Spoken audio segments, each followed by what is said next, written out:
Hello and welcome to Soul Steps. I'm David Gallagher. The first part of Soul Steps is this video, which we call Soul Food. Following the video, we will ask a few heart and hopefully mind-provoking questions, and we call that Soul Search. And then the last step we call Soul Moves, which is some practical ideas for how you can incorporate God's Word into your daily life. It's been a number of years ago, and I sold something on the internet. And my terms on the internet were that I would accept payment within 7 days.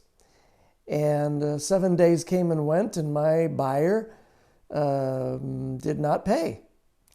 So I just sent them a nice reminder that they needed to pay. And they got back to me and said that would be fine, that they were getting paid in another week. And I extended that deadline just fine, no problem.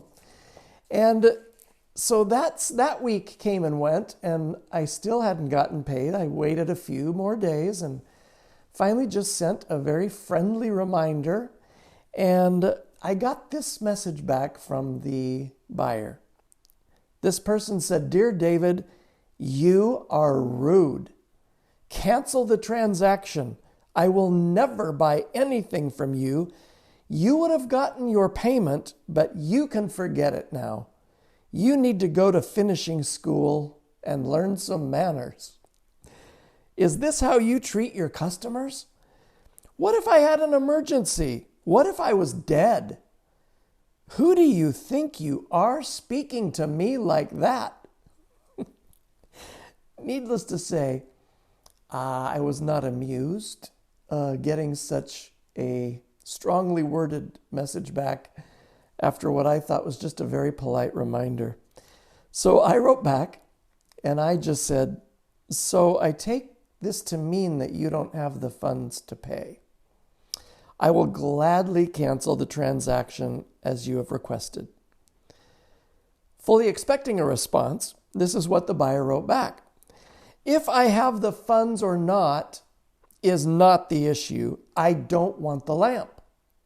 I told you I won't buy anything from you. You should be ashamed of yourself. I've dealt with lots of people from all over, and I can honestly say that you have been the rudest person I have ever spoken to." Well, I wrote this back and I said, "I'm sorry that you feel the way that you do. I've tried to work with you and offered you the courtesy of extending my normal 7-day payment time. You asked for another week extension, which I was happy to offer. And then when I sent you a simple reminder after the second deadline was missed, you got quite angry through these emails. I will add you to my blocked buyer list, as I know how important it is to you to never do business with me again. Have a wonderful day." I got another email back, but I'm proud to tell you I did not even open it. There was no point. I just deleted it, and I just knew that it was right to let the conversation end right then and there. Now, when you get offended or hurt or someone's abusive to you, Jesus said to turn the other cheek. And I do practice that. I try to practice that a lot. It does not mean, though, that there aren't times you need to speak up and stand your ground, but in a kind and righteous way. Trying to avoid anger or hostility. Sometimes the biggest disservice that we do to some people is that we don't confront their bad behavior and we don't offer any correction or advice. Here's the key, though. Proverbs chapter 9, verses 7 to 9 says this: "Whoever corrects a mocker invites insult. Whoever rebukes a wicked man incurs abuse. Do not rebuke a mocker, or he will hate you. Rebuke a wise man, and he will love you. Instruct a wise man, and he will be wiser still. Teach a righteous man, and he will add to his learning.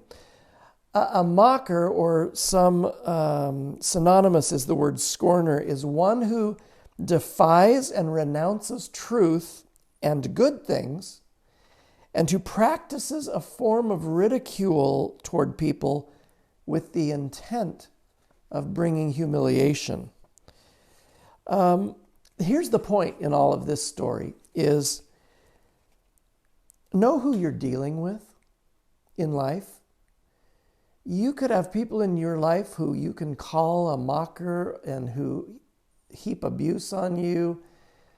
And you have to know when to walk away and just be finished with the conversation.